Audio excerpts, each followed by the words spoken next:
Check it out over here. We're at a park and they have a fire danger rating.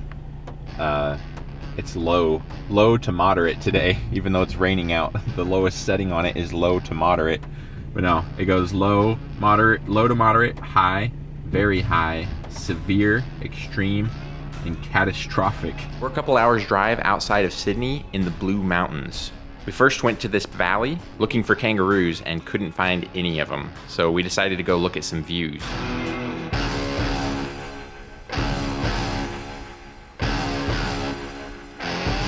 Turns out though it was rainy and overcast, so most of the lookout places you could only see like 100 feet. Corin did take us to this waterfall though, and that was an incredible experience. The hike was really fun, and even though the steps were a little slippery, but it was totally worth going down there. It was kind of rugged terrain, but it was so cool. We even saw some guys rappelling down the waterfall.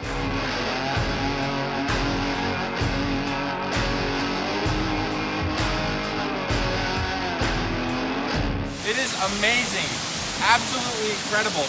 It's so overcast today. Corin took us to a couple places. He knows where to go. This is so cool to see. Never seen a waterfall like this, and just the whole atmosphere of the place is just incredible.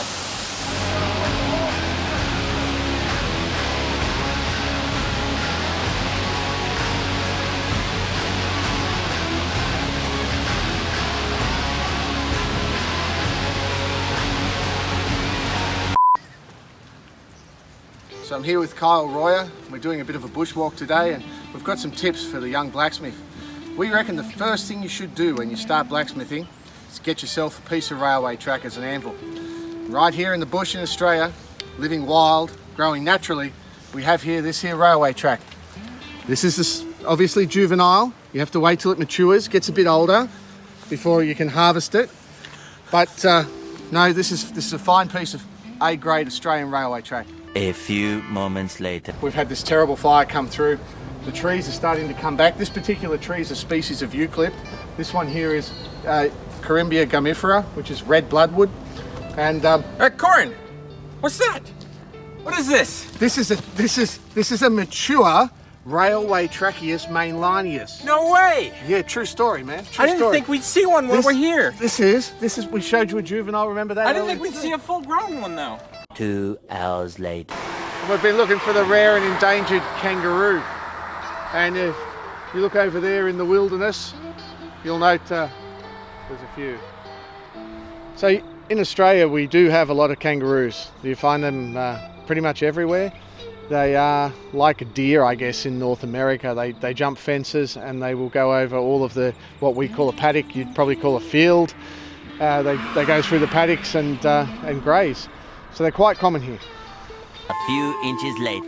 We headed back to Corin's house after a long day of hiking and exploring, and up above his shop he's got a really nice finished room, and him and his son worked on this really cool train set. It's all HO scale, and it was really fun to see because my dad and I used to love doing that when I was super young.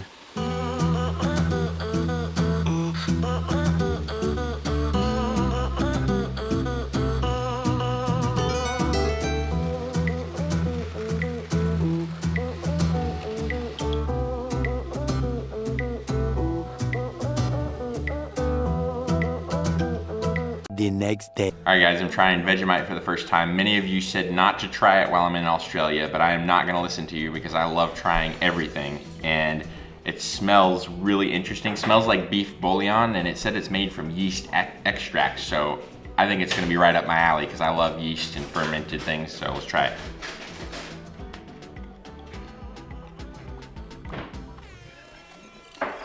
It's good. Yeah. It's not that strong at all, especially when there's just a little bit on your toast or something. Really salty, and it does kind of actually taste a little bit like beef bouillon.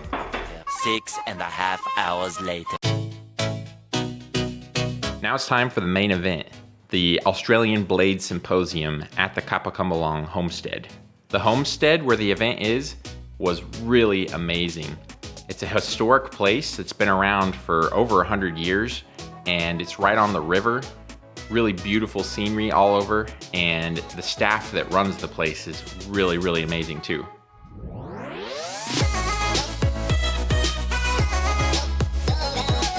it decided to pour down rain right before my keynote presentation Friday night, and it was actually starting to flood the tent where we were gonna have the presentation. So they were like digging ditches and stuff on the ground to get rid of the water that was piling up right where everybody was gonna sit. I was super nervous getting ready to do my first presentation. I'd only spoken like this at one other kind of hammer-in, but it was a really, really tiny one in Ohio, I believe, years ago. So having a group of this many people just was freaking me out, but it wasn't too bad once I got started.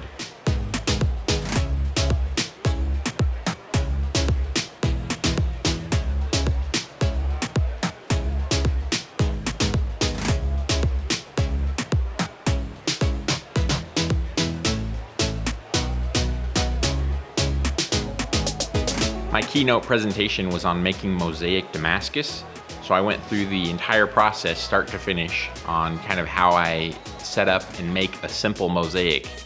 And then I tried to show some more complex things so they could go home and just kind of change around their billet and come up with fancier patterns. So yeah, Kyle, I think over to you. Thank you very much, and the audience is now yours.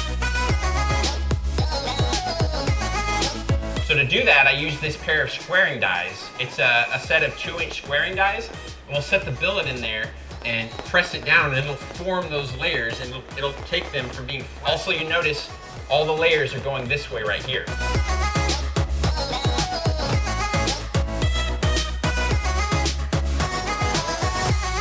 So I wanted extra dark pieces on the very corner. That's why we put the thick pieces on the side too, but those just kind of disappeared into the pattern, and I probably should have put even thicker pieces in there.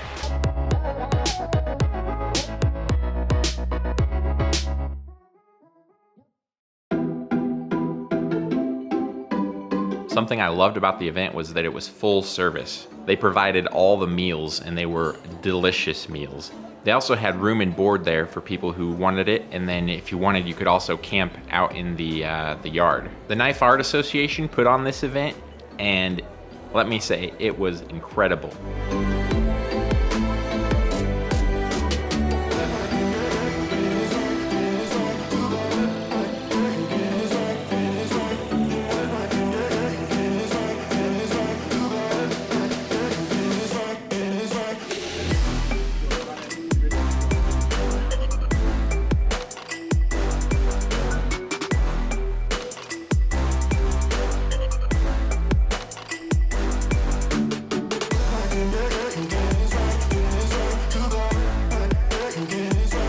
Gameco also had their truck there, their supply truck, with pretty much anything a knife maker would need material-wise, all crammed into that little truck that folded out. It was a pretty cool setup. There were so many really great demonstrations. The Knife Art Association really put on a super cool event, and I definitely hope to come back again sometime.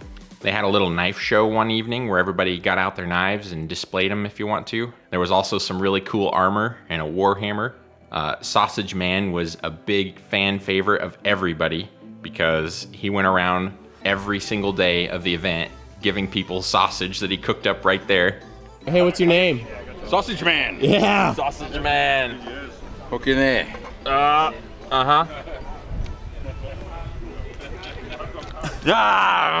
Thanks, Sausage Man. Oh, it's good. Woo! Oh man. Thank you so much. That was really fun. That was really fun. Once again, like I guess what you guys are doing, trying to show the world that knife making is still a thing, and that I kind of want to do the same for armor. It's exactly the same. Yeah. We do a lot of knife making on our channel, but if you want to see another form of art that is really, really cool and a little bit similar, but yet oh so different, check out Hammer Scales on Instagram. He posts some amazing, cool handmade armor.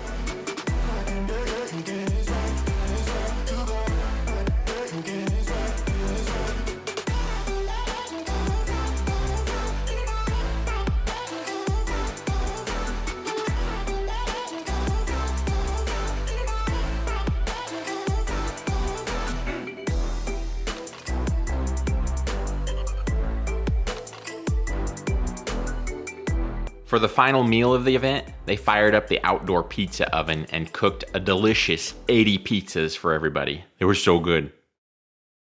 What are we doing? Sharp knives, man. This is a knife event, and it's very important in life to have sharp knives, if only to cut pizza. So what we're going to do, we've got a bunch of cheap knives here. We're going to blunt them off, and then we're going to ask our participants to sharpen those knives with everyday things found lying on the floor of your shop, and pretty much nothing else. So let's see how we go. What's the prize? The prize is a piece of Kyle Royer mosaic Damascus. It's a very valuable prize, so this will be hotly contested. As you can see, we've got all sorts of useful things you can use, like a little gripper. We've got a water bottle, and you know, our personal favourite, we've got a rabbit trap. And so you're just going to pour all this on a table and everyone's just going to run for what they want? I haven't quite decided yet, but we'll figure this out as we go along. I thought this was an incredible idea to really make the last evening of the event just a blast. So they picked up all this junk, gathered it up. You got all sorts of random bits of sanding belts and worn out sandpaper, and like there's some Satanite in a cup over there with a paintbrush sticking out of it, and ceramic bowls and a trap and all sorts of stuff. The participants that enter are going to have like a few minutes. They're gonna come over, grab something, and sharpen these cheap chef's knives that have been dulled. And we're gonna see whose knife's the sharpest, and they're gonna win the competition just sharpening with this absolute junk.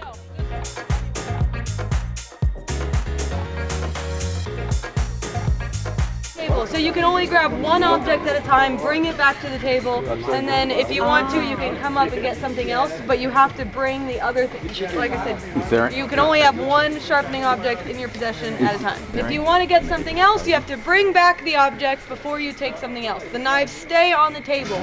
So you come up, get your sharpening object, whatever it is, bring it back to your table, and so on. You have 5 minutes to work. It's a mad dash for the table as everybody wants to grab the best thing possible right off the bat.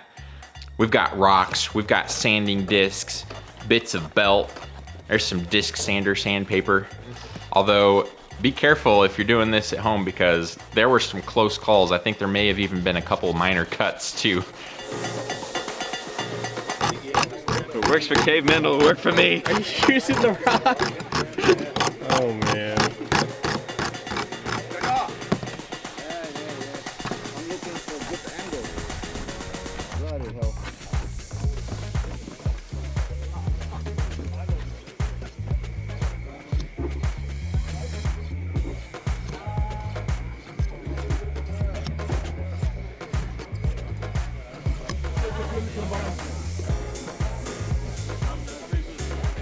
Here we've got a chainsaw blade. As you can see, there's just everything. Worn out bits of belt, a ceramic pot.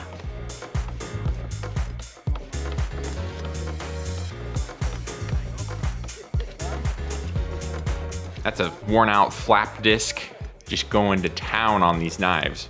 There were tons and tons of participants too. We had to do multiple rounds in order to accommodate everybody.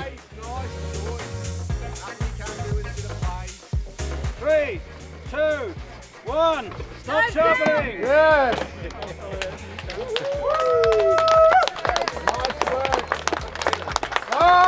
Yeah, the first wave of contestants just got done sharpening their knives, and we're running a preliminary test to see if they're sharp, and then we're going to do an actual scientific test to see if the finalists are sharp in that first round. So he's going to pivot off this onto this fine filament.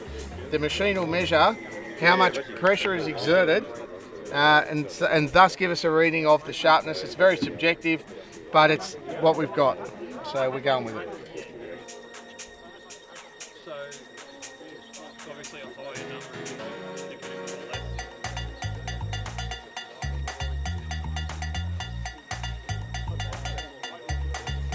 number. We've got 9 more contestants, I believe, all sharpening their knives. And we'll get them all sharpened up after 5 minutes, and then we're gonna go over and test them, see which one's the sharpest. You've got every motion under the sun. We've got people doing little circular motions. We've got forward and backwards. We've got vertically up and down. We've got it at a 45-degree angle. We've got everything under the sun as far as sharpening techniques happening here. Are you going to have a final?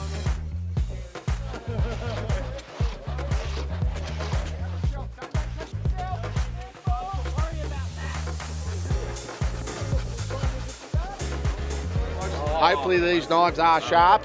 We don't know yet. They're going to be assessed by Mastersmith Kyle Royer. He'll know for sure. That's actually, there's some fine efforts here, mate. I'm telling you, some good efforts. Out of all those. Well, guys, it's time for a sharp off. Heat 1 was Sam Towns. Heat 2 was Rob Lambert. Heat 3 was Mert Tanzu. Tony Doc, you're in as well.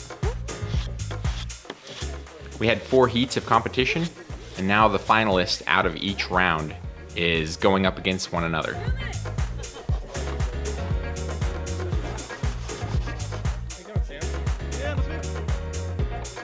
I'm just relaxed. 3, 2, 1.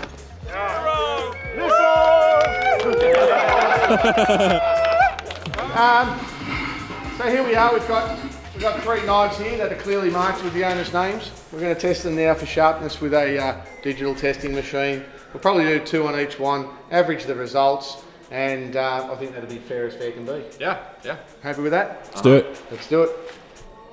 This one's Sam's.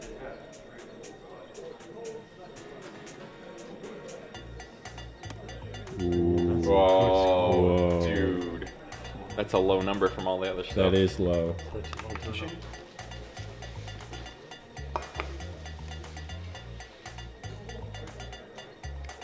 Oh, Sam. pretty got low. low numbers. It's pretty low. One blade is down. Second blade is halfway being done. Finished testing. I can't talk. Halfway done being finished testing. Thank you everyone for participating. It was a fantastic competition. Unfortunately, however, or fortunately, if you're that person, there is only one winner. The winner, by a margin of some considerable factor, with a best score of 280, was Sam Towns. I was super excited. My buddy Sam Towns got the billet of mosaic Damascus. He was thrilled and over the moon to get it, and he did a great job doing his sharpening. He also did some really clever stuff with the sharpening things up there. We were joking about the bottle of water that had like some Satanite in it and an old paintbrush. He actually took that and put it on a piece of wood, and it acted as an abrasive, and he was able to get his knife the sharpest out of everybody doing that with the material that I was thinking was kind of a joke. The next day. It's the final day of the event. There's a few more classes happening throughout the day, and then people are packing up and heading home.